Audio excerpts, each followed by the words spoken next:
Hello hello ഹംദാനെ ആ എടാ ഇന്നാട്ടോ നമ്മുടെ കോർപ്പറേറ്റ് ടാക്സിന്റെ ലാസ്റ്റ് ഡേറ്റ്.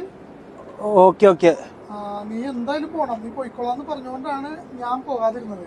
കാരണം ഇന്ന് ചെയ്തില്ലെങ്കിൽ 10,000 ദിർഹംസാണ് ഫൈന്. ഓക്കെ ഓക്കെ ഞാൻ എന്തായാലും പൊക്കോളാം. ഇത് എവിടുന്ന് ചെയ്യല്? ബീസോണിന്നല്ലേ? അതെ അതെ, ബിസോണിൽ നിന്നാണ്. പക്ഷെ അവർ 8 മണി വരെ ഉണ്ടാവുള്ളൂ. ക്ലോസ് ചെയ്ത് നോക്കുമ്പോൾ പെട്ടെന്ന് തന്നെ വേഗം വിട്ടോ. Okay okay okay.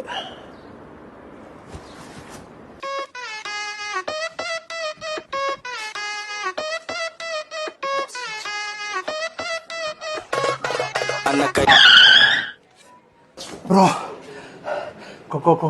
Corporate tax register ചെയ്യണോ? ചെയ്യാലോ. ഡോക്യുമെന്റ്സ് ഇമെയിലേക്ക് ചെയ്യാം. Okay bro. വൈകാൻ നിൽക്കണ്ട. വൈകുന്നതിന് മുമ്പ് നിങ്ങളുടെ കമ്പനിയുടെ കോർപ്പറേറ്റ് ടാക്സും വാറ്റ് രജിസ്ട്രേഷനും വാറ്റ് സബ്മിഷനും എത്രയും വേഗം രജിസ്റ്റർ ചെയ്യൂ. We are there for you and we can give at affordable price.